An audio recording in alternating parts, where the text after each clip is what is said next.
Good evening, everyone. My name is Mazes here, and now we are live on YouTube and other social media handles. And this evening, as it is customary here, and as many of you will know, yesterday we had a conversation on the killer headsmen, the invasion of these killer headsmen to the southern and middle belt of this country. Today, I would have one of those guests that ought to have joined us yesterday. Actually, he did join us, but due to some technical issues, we eventually didn't have the opportunity to hear his views. Now, he has an interesting view that is the reason why we are having this conversation today. In one of his popular writings, which he titled The Conquest, to take over Nigeria by Uthman Dan-Fodio, Fulani family, jihadists, the way forward. So he did not only elaborate and only speak on the impending or intended conquest, but he also narrated the way forward.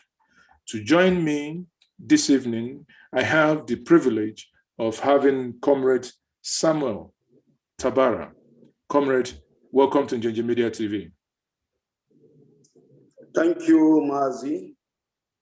It's indeed an honor done to me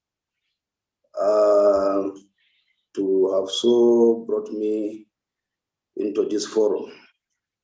I'm much delighted. Thank you very much. So, Comrade, may we know whom you are and where you are from?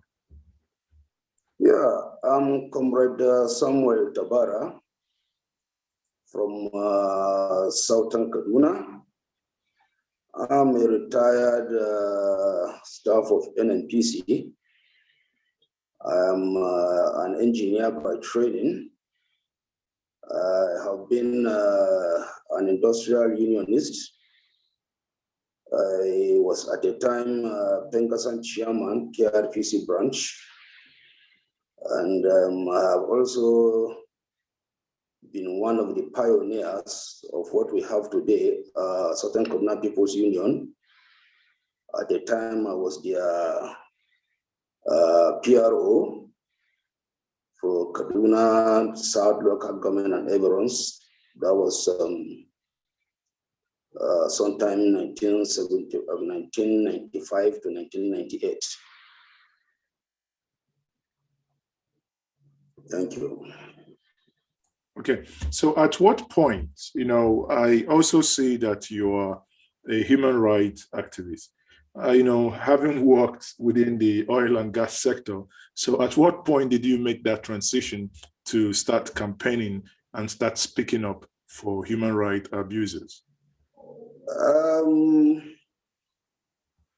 I cannot even say specifically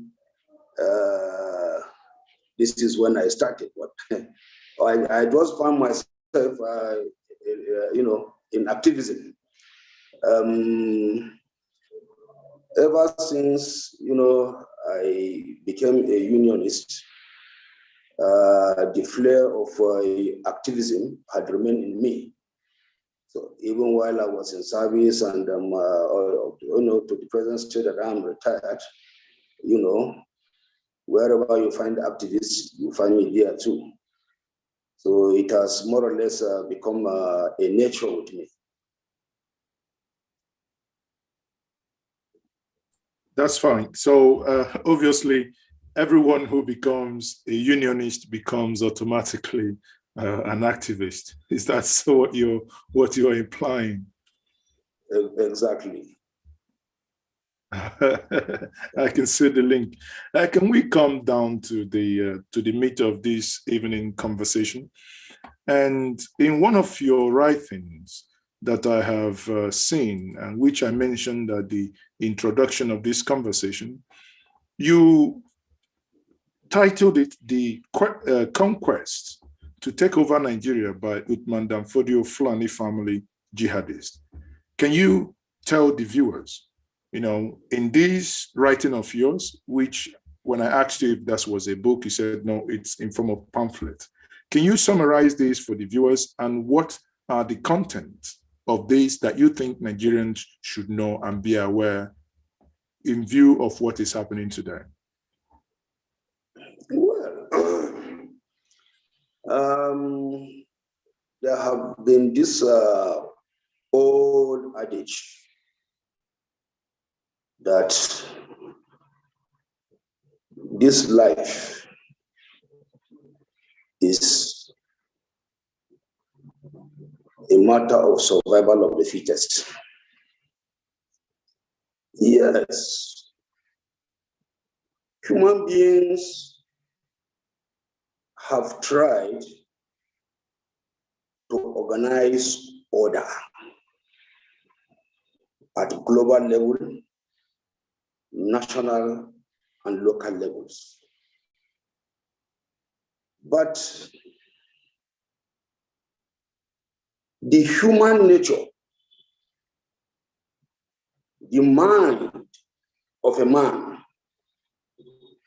in the Bible, we are told that God felt sorry that he created man after seeing that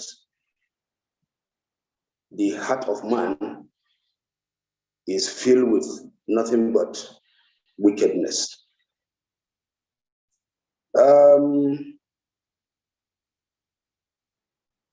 This nature have continued to be the driving force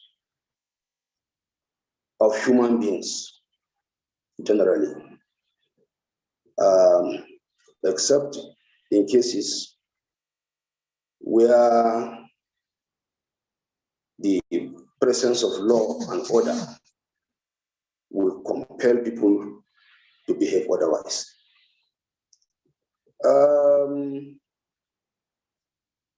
We have had this Uthman Dan-Fodio jihad. Before this jihad, the Hausa kingdoms were in place, they were flourishing, and I read from one of the colonial masters' reports of 1948, written by Lady Sherwood Smith. And this is what she said about Hausa man, that the Hausa man is quite literate. In fact, that they found more literate people in Hausa land than even the South. As at that time, that they had scholars that were venerated.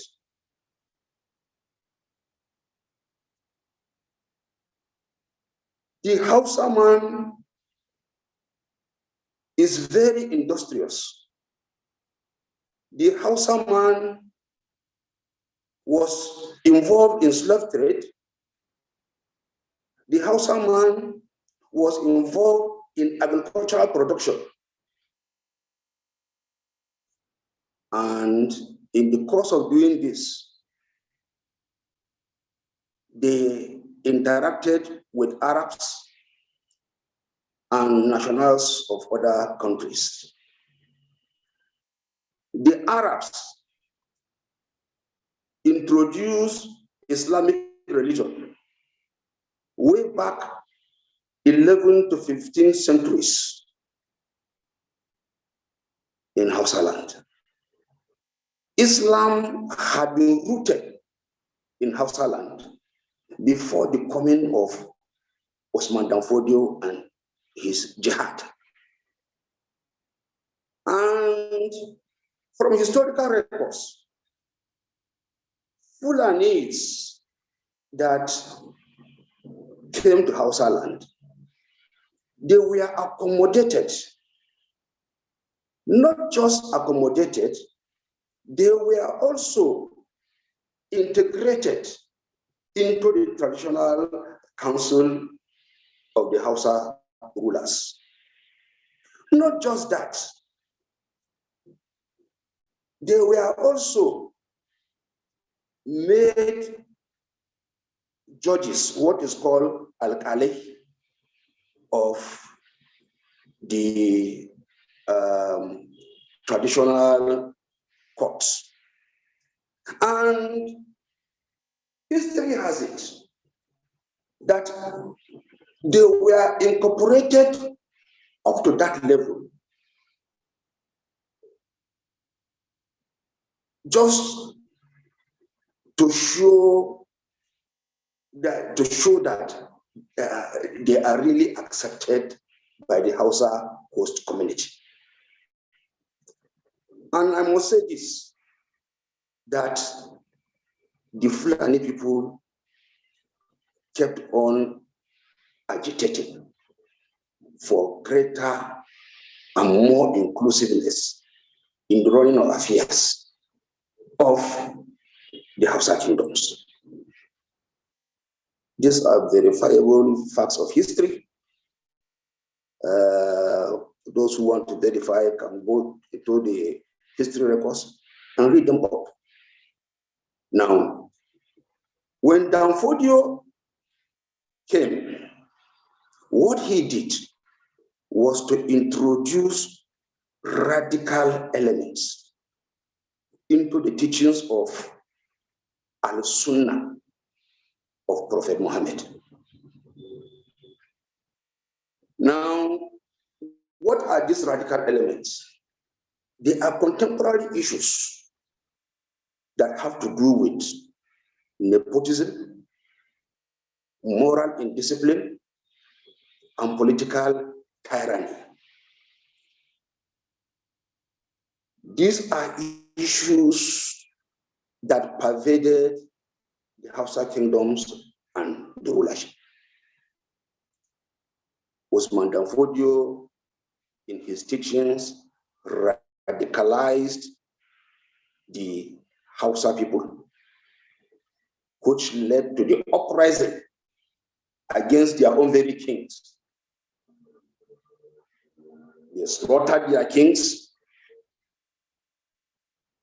and handed over their thrones to Uthman Dan-Fodio.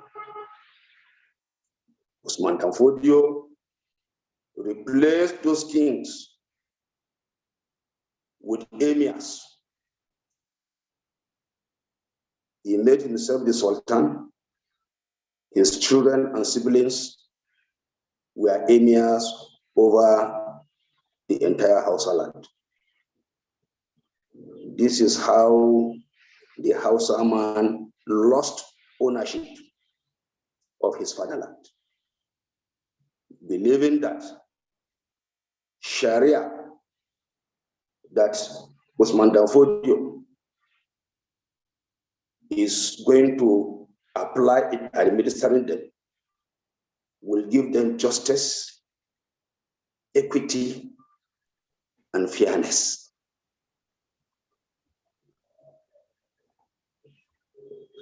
The Sokoto caliphate was established. Very importantly, I will say, there are treaties, according to historical records, that Uthman Dan-Fodio established. One, he established the directorate of the Almajiri educational system and made them answerable to the emir of the districts in which they operate.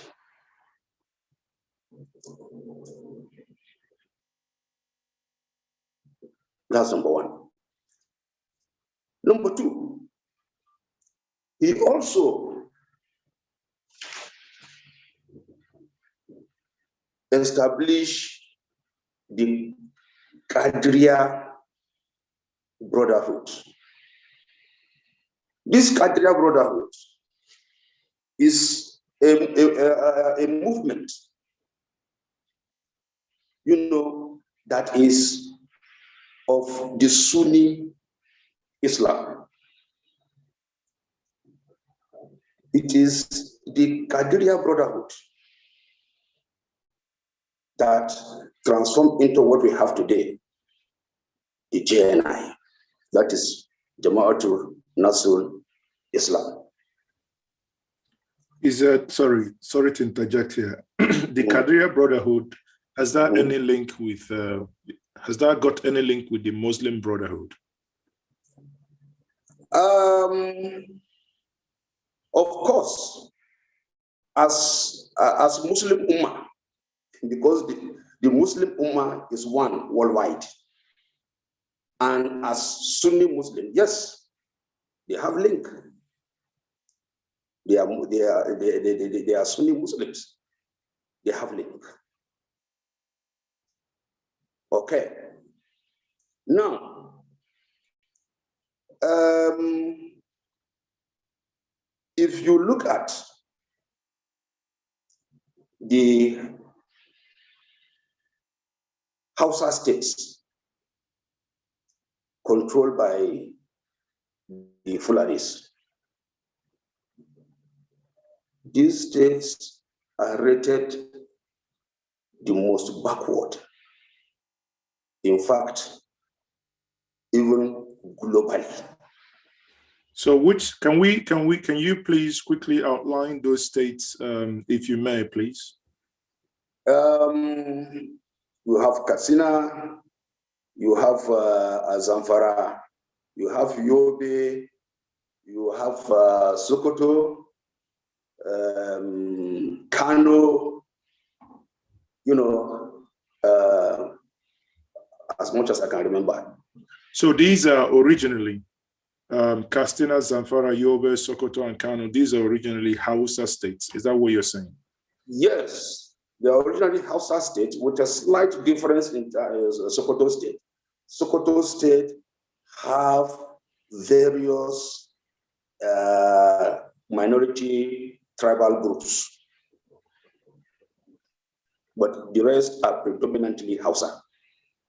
Okay, so that you don't lose your train of thought, where you talked about the establishment of the Emirate or Directorate of Almajirism or whatever, the Qadiriya Brotherhood. So the third point, yeah. Now, yeah, okay. Now, we have the Sultan as the life president of Jama'at Nasrul Islam. Besides that, they have the Nigerian Supreme Council of Islamic Affairs. The Sultan is the life president. These are just two among other apex Muslim organizations headed by the Sultan. And the Sultan is always a descendant of Uthman Dan-Fodio. We have now the Nigerian Traditional Rulers Council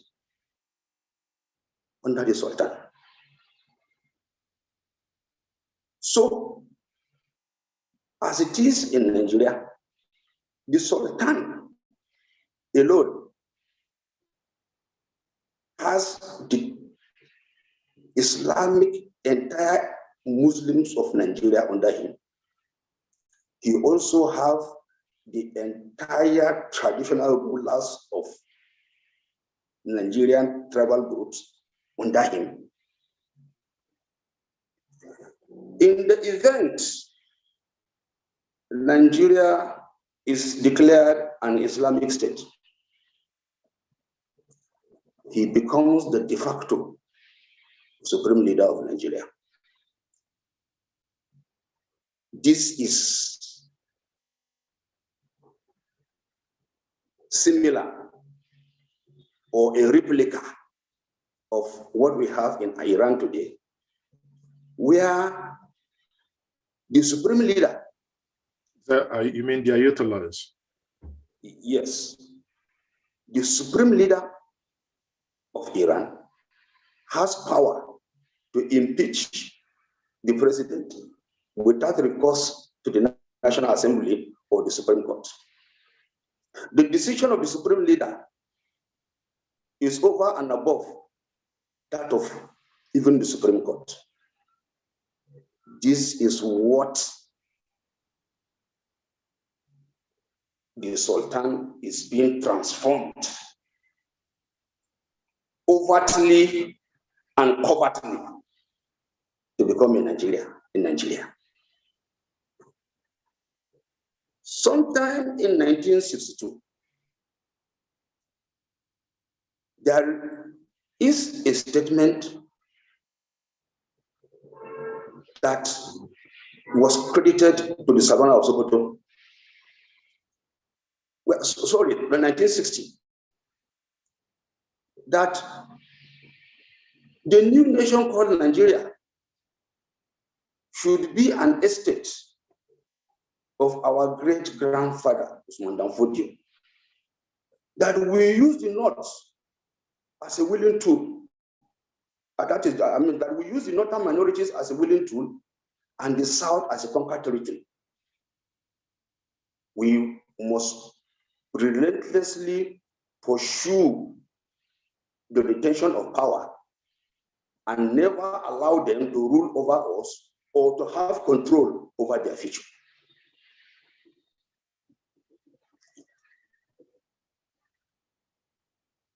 One of the newspapers that was forced to bring this statement out is the Tribune, sometime in 2002. But there's been various reports saying that statement was never made, that was a concussion. So what's your view on that? Well, I have tried to see where somebody have discountenanced this report. I have not seen it. And two people who made an effort, they contradicted each other. And one would expect that for a weighty statement like this against such a prominent and respected person, people from his own family should be seen all out to discountenance it. I have not seen it. I don't know if you have seen it. But all the same, that aside, now let's look at the trend of events that have happened in this country and compare with what the content of this quote is saying. The northern minorities are the bulk of northerners that fought the civil war against the Igbos. Yes, the war was said to be no winner, no vanquished. But facts on ground show that there was actually a winner and there was actually a vanquished. And at the end of the day, who are those that benefited the victory of the war? It's the Fulanis. They have since then dominated the seat of power. They have also have total control over the levers of power. They dictate politically who becomes what. So you would have seen that the non-Thai minorities have been used and dumped.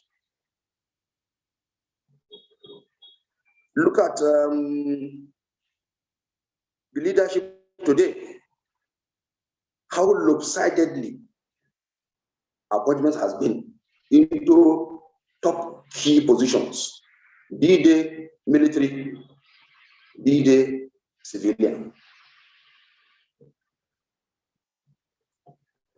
This is obvious. Now, the Fulani people didn't take themselves to the presidency.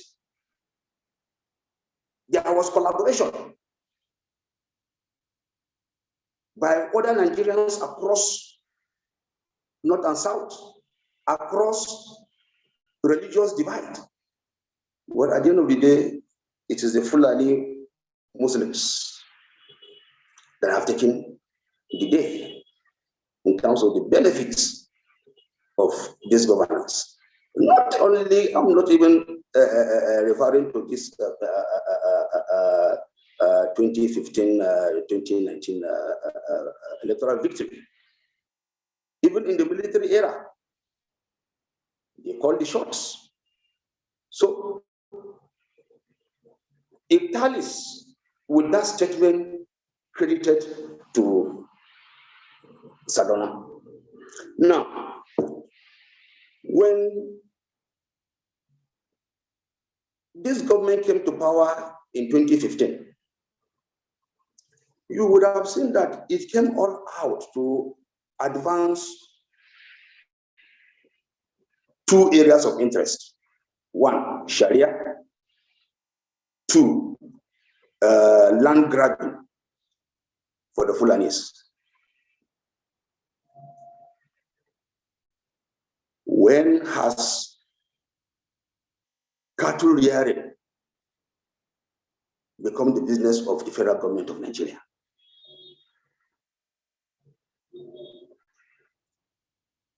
But something people are not asking, who are the owners of this cattle?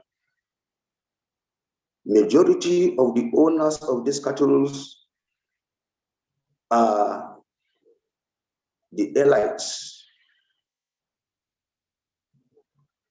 from the Fulani, a few from Hausa and other tribes, but the overwhelming majority of the owners of these cattle are Fulani elites and their emirs. Now, there is something interesting about these cattle. They are very obedient to the voices and gesture of the herdsman. These cattle don't stray into farms and destroy unless they are prodded by the herdsman to do it. There is no way a herdsman will just see somebody's farm and out of malice just decide, let me use my cattle to destroy it. It must be done out of intention.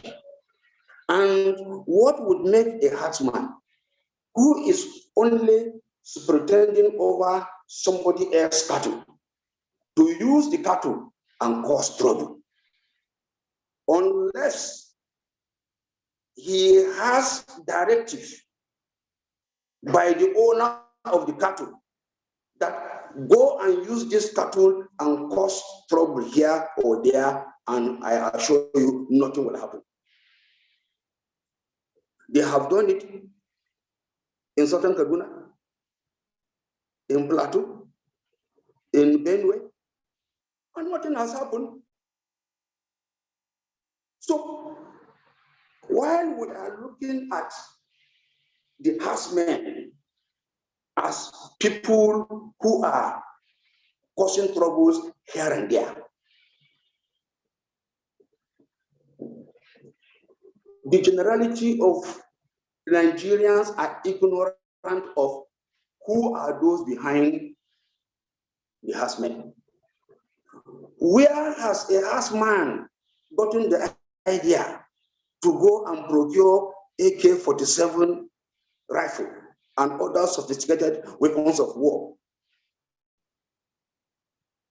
It is the owners of these cattle that are in position to get this. And corroborate this with statements that have been coming out from their allies and leaders. People like the governor of Kaduna State, Governor Nasir El-Rufai, he has come out severally to make different statements that support the harassment. The former defense minister, General Dan Ali, he came out to say that Benue State belongs to Fulani, that they own it by conquest. So now, if you corroborate the predisposition of these governments, their policy initiatives and actions, they complement the violence perpetrated by harassment, Boko Haram, in terms of land grabbing.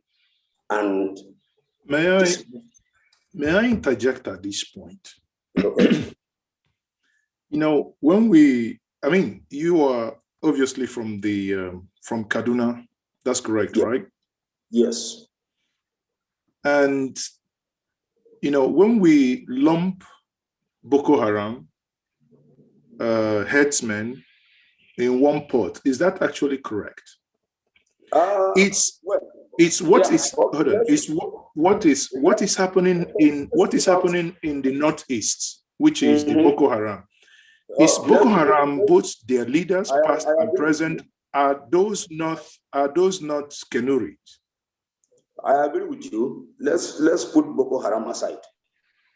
No. Okay, so that's clear. You know, the reason why I said this is for the audience to have clarity, because it is always easy for those sitting down in the south to say Hausas, and when they say Hausas, it means Kenuris, it means Nupes, it means Mumuyes, it means the Fulani. You know, everybody's put together in one basket. So, but we will begin to do ourselves good in this country if we begin to segment them, so that the way you have the Igbos, you have the Yorubas, you have the Efik, the Ibibios, you know, they don't just lump everybody together. So, but come back to the question here. My question to you will be, now, the title of this program, for those of you watching saying, why did you title it this way? This title, the title of the program is taken from an article you've wrote, which I said at the beginning, or your presentation, that it is a conquest. Now, in your beginning, you made allusion to what Uthman, you know, how Uthman Dan-Fodio conquered the north, or rather, the Hausas. Now, may I ask you a straight question? Now, in Nigerian, the tribal nature of Nigeria, if I ask you, are you Hausa? Is that correct or no? That is not correct. Exactly. So what are you then? I am Boju. I am Boju. My tribe is Boju. Okay. And you are from southern part of Kaduna? Yes. Okay. So, you know, that's clear. Now, does it mean, because when you mentioned the Hausa states, I was expecting you to include Kaduna. It didn't say do that. Does it mean that you do not consider Kaduna state to be originally of that of the Hausas? Zaria was among the kingdoms that fell under Uthman Dan-Fodio. Yeah, Zaria.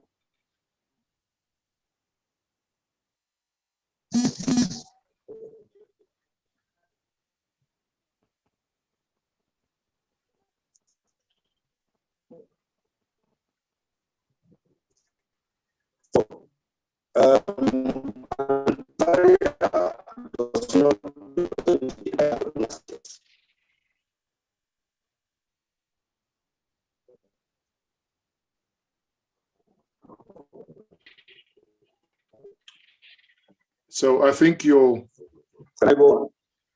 yeah, go on. I think your connection was for a while. Your connection was a little bit off. Can you go on, please? Okay.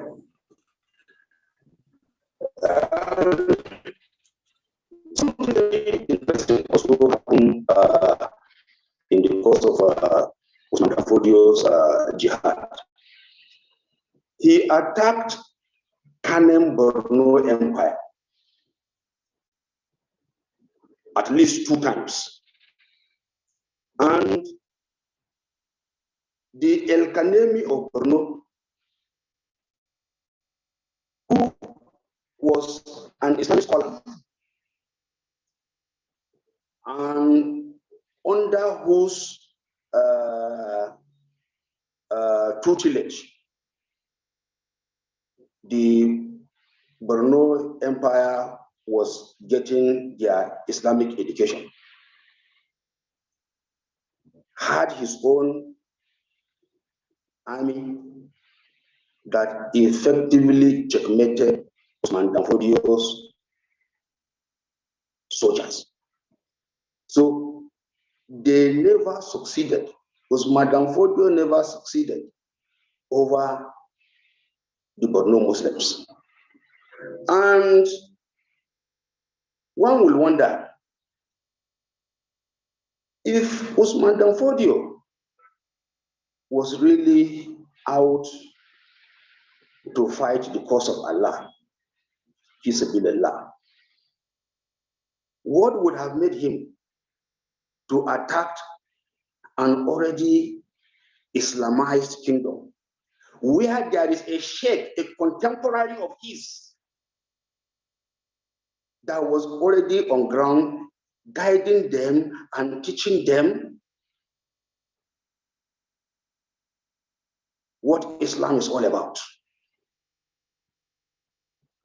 So, if you consider this factor, it becomes amply clear that Uthman Dan-Fodio did not engage in jihad really for the cause of Islam, but for the sake of land acquisition. And that is the trend that has been going on till today.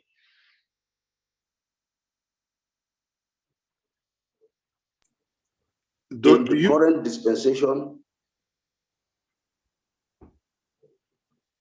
Hausa people have come back of they would like to call them. The Hausa people today are crying like other northern minorities that have previously been under this attack. The government has given an open check to all Africans to come into Nigeria without visa. Of course, to whom is this open check attractive? It's only the Fulani who have been told by Mietiala and Funa, that is a Fulani nationality movement, that Nigeria is a country that is owned by Fulani. The governor of Sokoto State, Governor of Bauchi State, Mohammed Bello, on AIT program, he said that the Fulani will over allegiance. So, what we have today is a systematic invasion of indigenous Nigerians from the ancestral land occupation by Fulani worldwide. Now, may I ask you this question? I mean, you know, you've been talking about this, and I'm thinking, you know, what made it possible, actually? I mean, it's a very straightforward question. If, as you are alluding, that there was a conquest and that there is a plan to still further that conquest, question will be, ab initio, for the conquest that already appear, you know, in your argument that has happened in the Hausa land. For that to have happened, what were the ingredients that made that possible to happen when it did? Yeah. Like religion, I don't know, was it much easier No. for that conquest to happen because they were practicing the same religion, or because they converted them into, you know, because in your view, you know, you mentioned something about Almajiri, which we'll come back to later, but in your argument, you're submitting that Islam actually came before the Uthman Dan-Fodio and his group came. Is that correct? That is correct. Okay. Now, the change Uthman Dan-Fodio introduced is in the Almajiri system. Before he came, what the Almajiri system that was in practice was called Tsangaya. And by Tsangaya, parents don't detach their children and surrender to Malam to take them wherever they so wish in the name of learning Quran and Islamic religion. The children leave their home and go to the school in the neighborhood after receiving their teachings. They go back home to their parents and continue with their upbringing under their parents. But the teachings of Uthman Dan-Fodio introduced the Almajiri system, where parents detached their children at very tender age and surrender them to Malams, and the Malams take them to any part of this world, and their survival becomes an issue that is entirely their responsibility and mercy of the society. Now, at the end of the day, these Almajiris became tools in the hands of people who want to use them as bargaining chips for their various interests. The Almajiri school ended up becoming a pool where extremists can go and recruit those who will join them. At the end of the day, the Almajiri became a national problem. But I read a number of papers from different scholars. I think they said, sorry, I would interject here. It appears your audio is a little bit crackling. You know, it's somehow it becomes slightly unstable. So Uthman Dan-Fodio introduced elements chains of Al-Sunnah of Muhammad. That is what they call the Ihya Al-Sunnah of Uthman Dan-Fodio. Now, the Hausa people became incensed against their own leaders and rose against them. That is what some historians refer to as the Hausa Revolution. So it was this Hausa Revolution that is called the Uthman Dan-Fodio Jihad, that the Hausa kings were assassinated and the kingdoms handed over voluntarily to Uthman Dan-Fodio. So this is what, they said religion is the opium of the masses. So this is what the opium have succeeded in incensing the Hausa people into doing to themselves. Okay. In the year they introduced state sharia, and I think 12 states of the North adopted sharia as their state laws. The 2017 reports from the Bureau of Statistics show that the northern states, particularly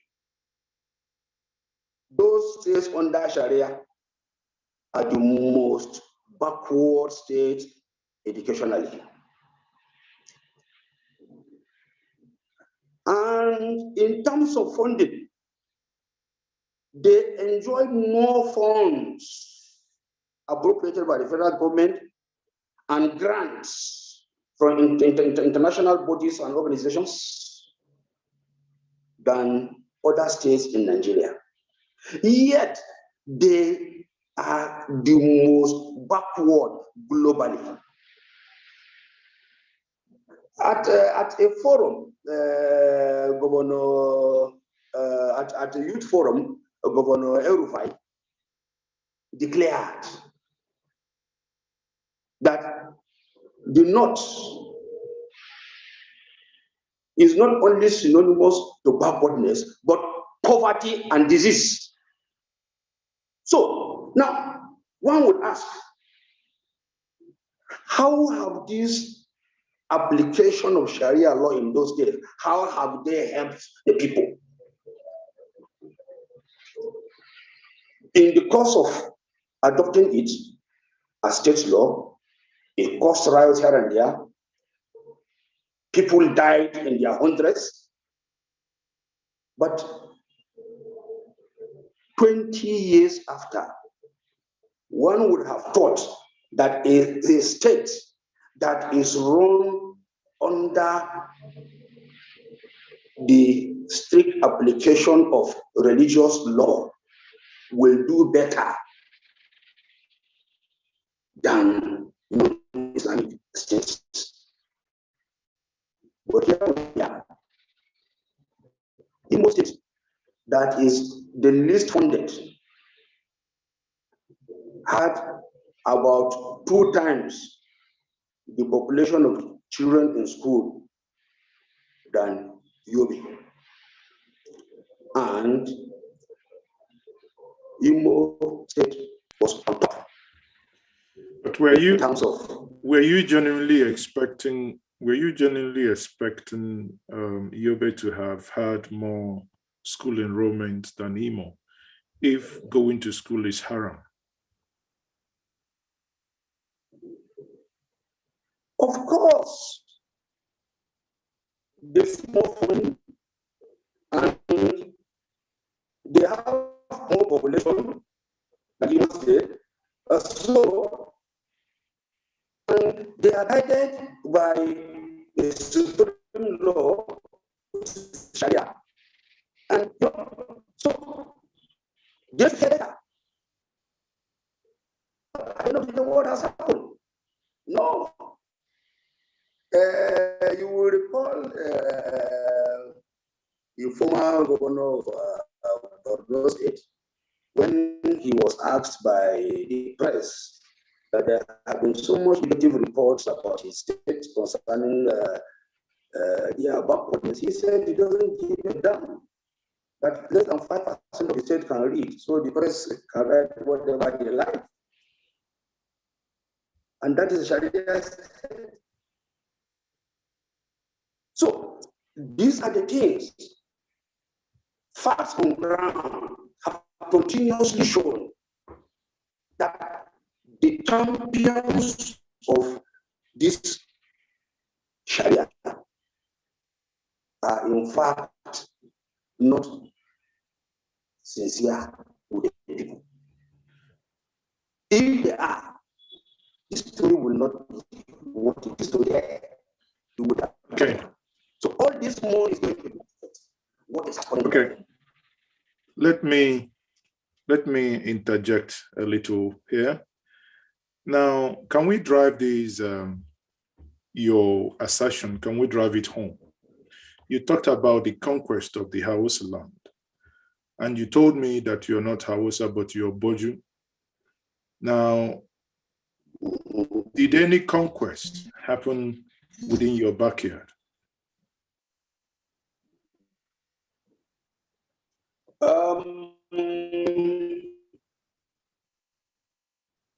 was no conquest. The jihad did not get up to my people. You will recall that when the colonial master came in, it also became a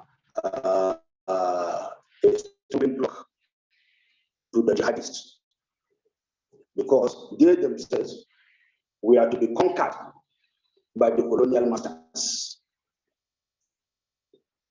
But because they submitted to the superior power and authority of the colonial master voluntarily, unlike the South that resisted the colonial master and practically fought them, the Sokoto caliphate, on their own part, voluntarily submitted to the superior power and authority of the colonial master.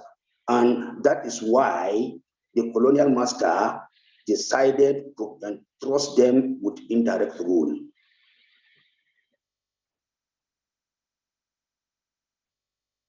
And in the course of the indirect rule, they extended their caliphate territory.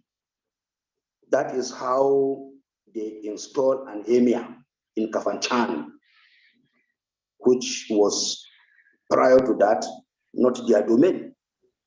So does that mean that the British helped them to do that installation of the emir? Absolutely.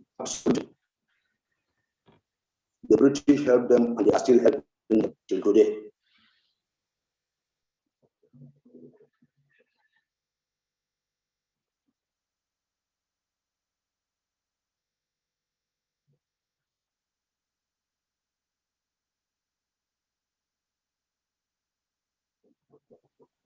I think, yes, go ahead, because at some point I couldn't hear you anymore. Go ahead.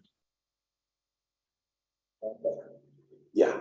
So, while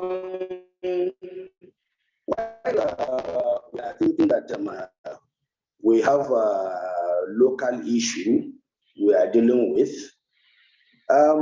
it has its own international dimension, which is tied British government. You see, the Fulani ruling elites and monarchs are not just on their own. The relationship between them and the British colonial master is still on till today. And of course, there are overt and covert actions from both sides that help the business as usual to continue. These are facts we must live up to.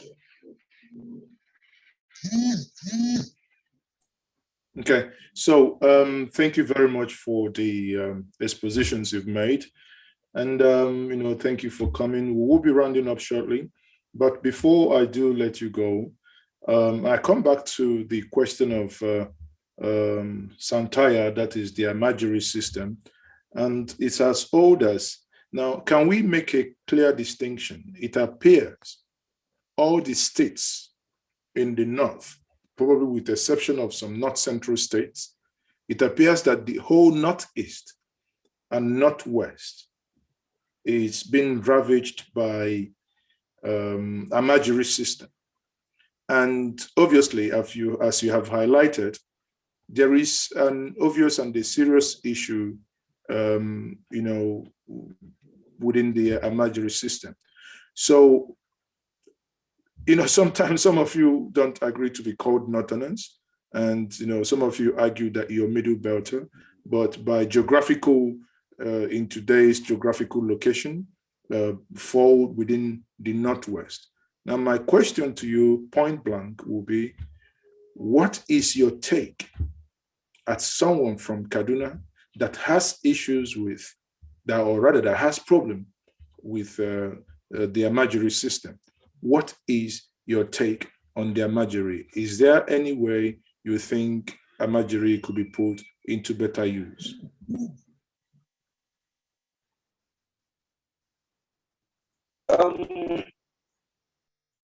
I would say, quite frankly, that the Almajiris, they need help, because these are innocent children that are being abused.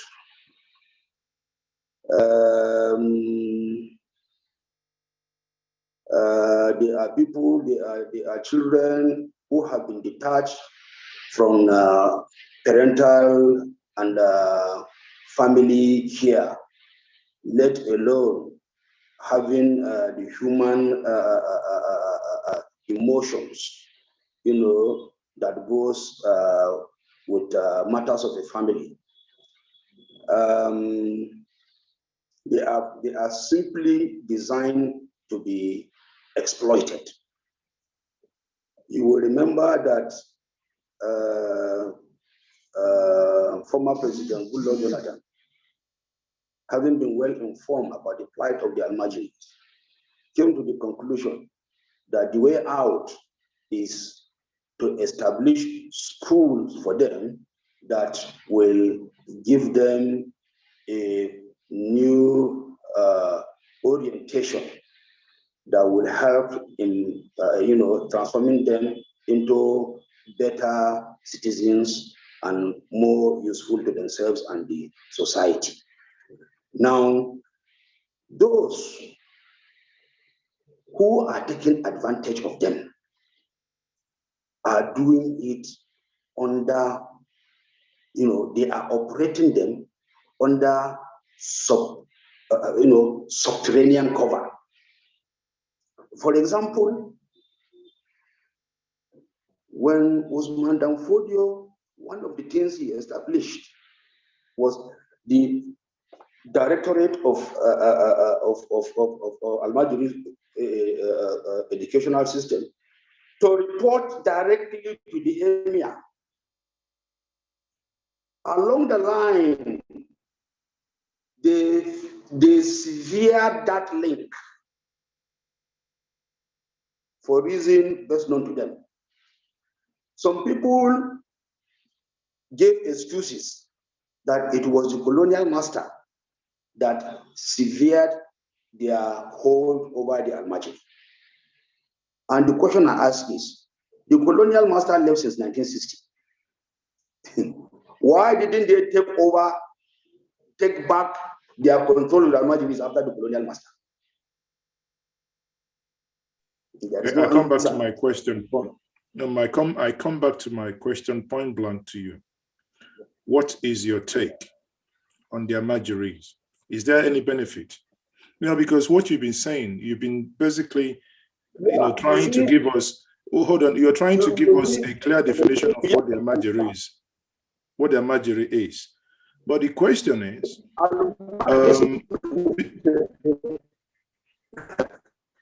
Almajiri means a learner, or a student, or a teacher. It is an Arabic word. But you see, the way it is operated, it bastardized the intent and purpose of what Almajiri is about. It simply means a scholar. That is what does the meaning of Almajiri. Anybody who is seeking knowledge is an Almajiri. Yeah, but how can you seek knowledge to people? Sorry, but if we just oppose that in modern day, because we're talking about 24th century, we're not in the 17th century. If we're talking about 24th century, if I have 3 children, it is my freaking responsibility to take care of these children. Therefore, I mean, am I having, because it appears we're trying to, I can sense here that there is these, kind of trying to move the responsibility away to an utopic system that has failed, rather than taking responsibility for the production and not caring, or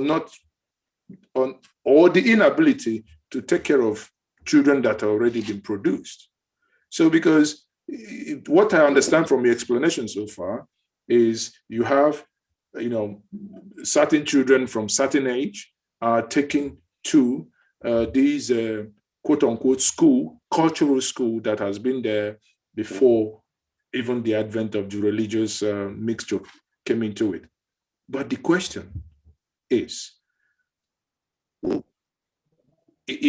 that's the reason why I asked you that point blank question, is to understand your view on what exactly do you think about Almajiri in 2021? Is it a system that should continue, or a system that should probably discontinue? Because if people are bearing children that they can't train, because in your submission here, you alluded to the fact that most of the terrorists or all these non-state actors go there and recruit them.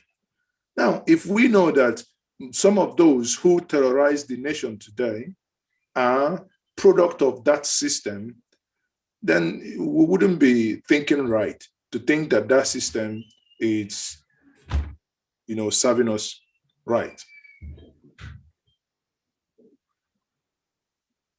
So again, your view.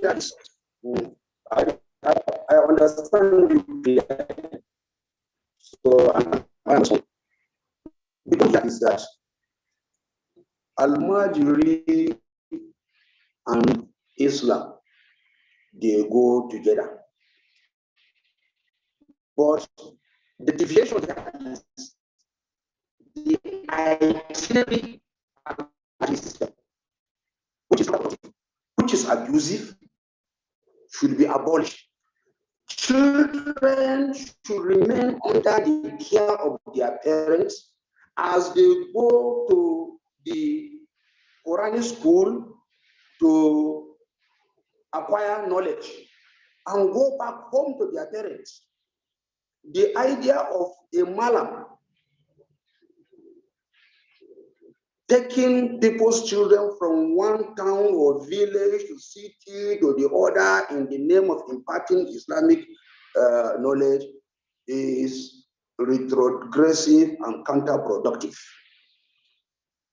and inimical to security of the society. So categorically, I am saying that the itinerary Almajiri system should be abolished. Children should go to the Quranic school from their parents' home, and after learning, they go back home.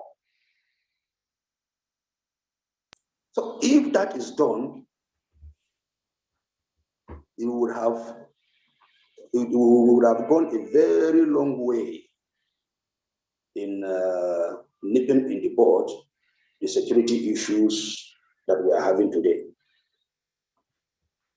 Okay, I mean, that's, I appreciate that. Thank you very much for answering that straight question.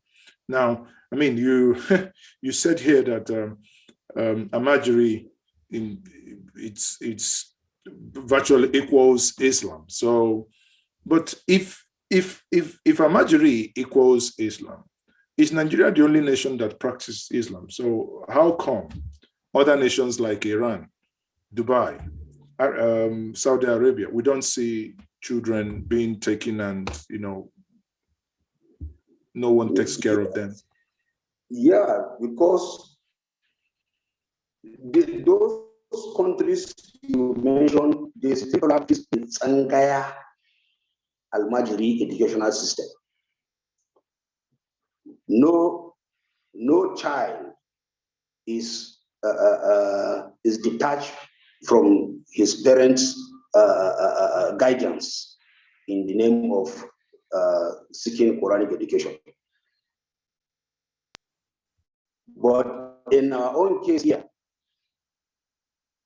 these children are detached from their parents. And you know, one funny thing about this, you hardly can find a Fulani child among their mothers. There is hardly Fulani child anywhere. So why is that so? Okay, so now let's get to the meat of the matter. Cut the chase. So why is that so? Yeah. If the childs of Fulanese are barely Almajiri, so why is that so? It's part of the game. So is part of the game. My brother, you know, the Fulani Muslim elites and monarchs, they don't know what they are doing. So if Uthman Dan-Fodio brought this kind of Almajiri system and the Fulani children are not part of it, then you ask the question,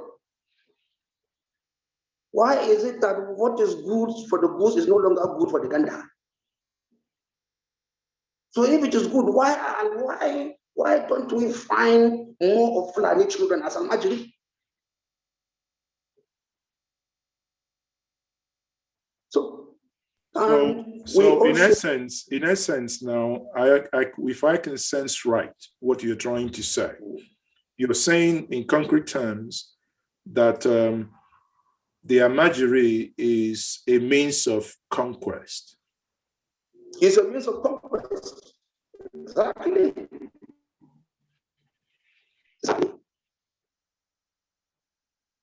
Exactly. It's a means of conquest. Okay. And is that the reason? Do you consider?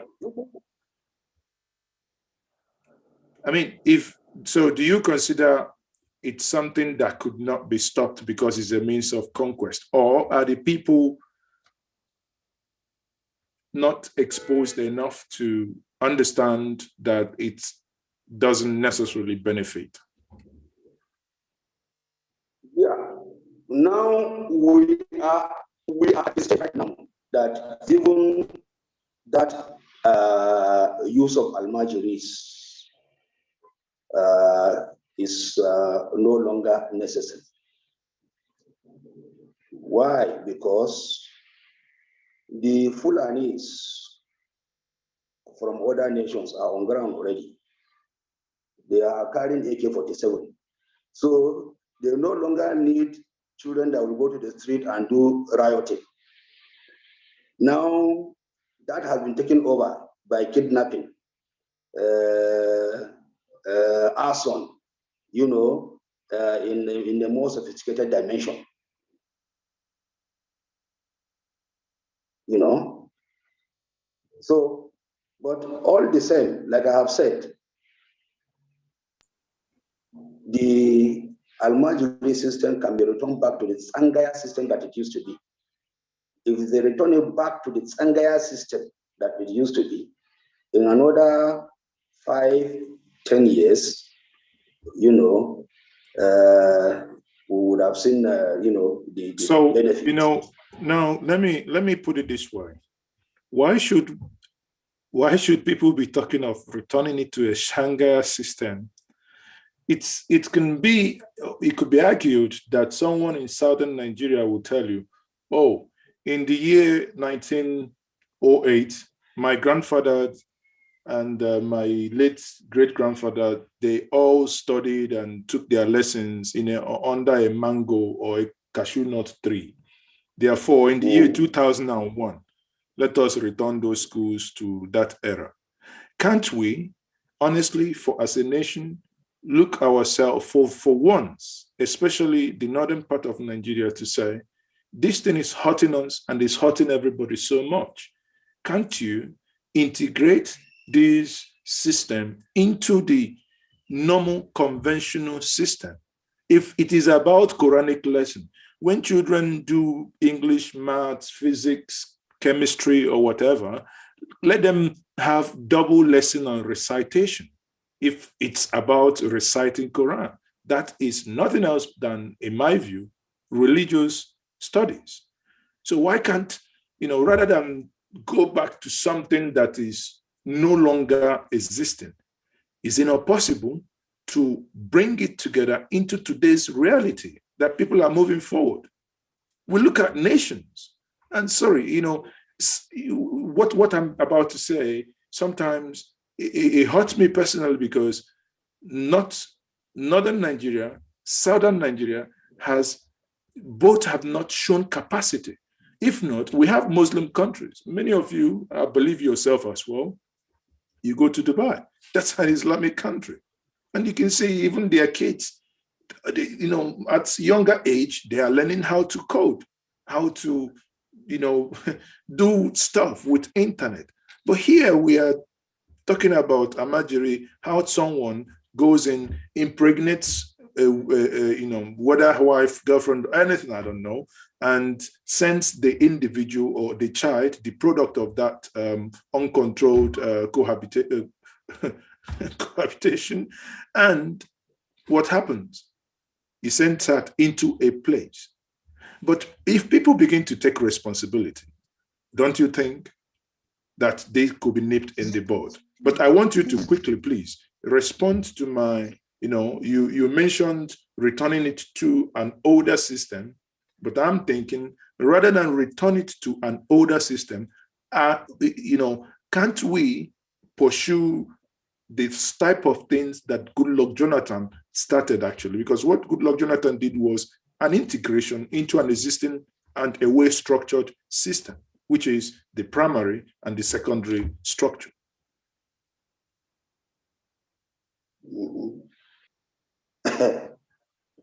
You see, the Hausa, look, we need to sympathize with Hausa man. The Hausa man have been debased almost beyond redemption. This we're talking about 1804. Today is 2021. We are talking of about 217 years ago. That people have lost their culture and identity, and have gone, and have gone under subjection consistently to today. So this is what the so-called jihad of Uthman Dan-Fodio have done. The Almajiri we're talking about, they are Hausa children. They are Hausa children. No other parts of Nigeria that practice this itinerant Almajiri system. It is only the Hausa North. Okay, can we? So if I move away, it appears we have more Almajiris in northwest as opposed to northeast. Is that correct? Yes. Why is that so? Because the northeast is so because they didn't kingdom under the tutelage of Almajiri. The Northeast is an Islamic kingdom of its own. Under the economic so,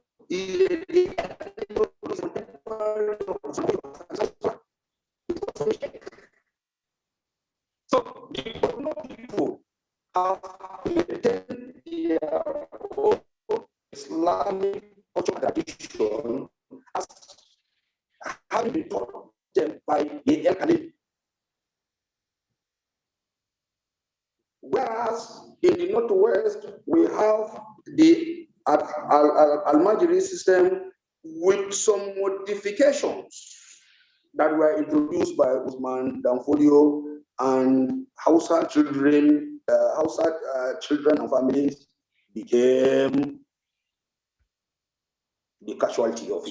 So how come states like Kwara, states like Kogi, states like Plateau, maybe Taraba, those that are in the in the north central, how come that you have Muslims in there, but they do not practice these Almajiris? Yes, because the Fulani,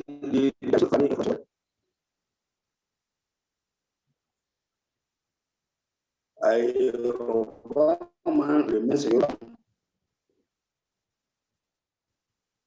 regardless of whether he is a Muslim or not. Primarily, a Yoruba man. That's why you don't find those difference among Yorubas.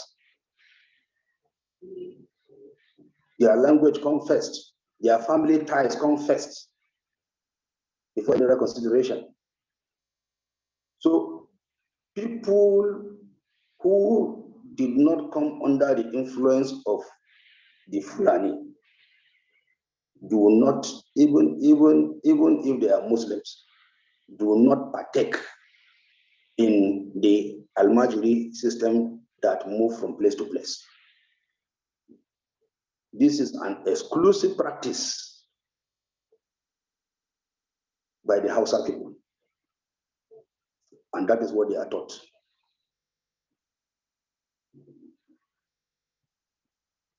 Well, thank you very much once more, Samuel Tabara. And it's been a wonderful an hour plus conversation where we have x-rayed some of your thoughts based on the publications that you have made. And the takeaway here, we've moved from your narration of how the invasion of the Hausa land and the conversion of the Hausa land happened during the time of Uthman Dan-Fodio, vis-a-vis what is happening today. And we moved into the issue of Almajiris, and as it is now, you alluded to the fact that the Almajiri system is a system designed by the ruling elite to keep certain part of the society down as a willing tool. Moving forward, and to conclude our conversation this evening, can we narrow down the conversation to Southern Kaduna, which is your place? Obviously, Southern Kaduna, I have heard and I've spoken to many people that say that Southern Kaduna shouldn't be part of Kaduna. So what is your view on that?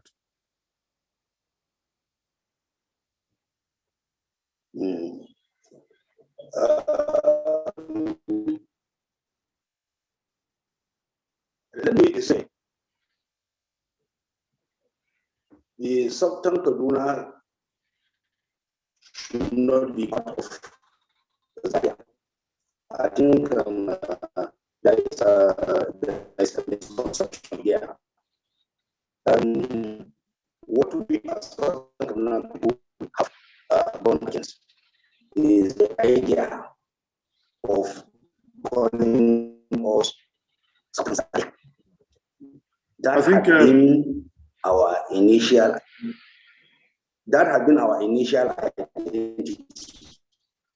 And the Dan-Fodio had never conquered us. So we are no extension of Zaria Kingdom. Right? Now, Kaduna, starting from here, going down south, is non-Hausa land. Sorry, I have to interject here. I think we do seriously have issues with the connection. So the connection has gone bad. Obviously, I'm here, and I was unable to even hear the answers you gave, regarding the question of Southern Kaduna, if, as some people argue, that they want it to be out of Kaduna State. I don't know if you can quickly summarize that again, what you said before. I hope that your audio will be better now. Yeah. Okay. Yeah. Yeah. All right. I agree. I am totally, in support of the idea that the Southern Kaduna people should have a state of their own, which will differentiate us from Zaria people. So the dichotomy we have is that of Zaria and Southern Kaduna. The dichotomy we have is that of Zaria and Southern Kaduna. Right? So we believe if we have a state of our own, the resources meant for our people would be used for the development and good of our people. Unlike what we have today, the resources come from the federal government for Kaduna State people, and everything ends in Zaria and northern parts of the state. You go there, any institution or industry that matters are cited in northern parts of the state. And if it comes to employment, of course, that is what is called catchment area, where the workforce, 40% will come from the catchment area. So automatically, those in whose areas these institutions, project or whatever are cited from the word go, they have 40% advantage against other members of the state. You see, and that is how the economic development also translates.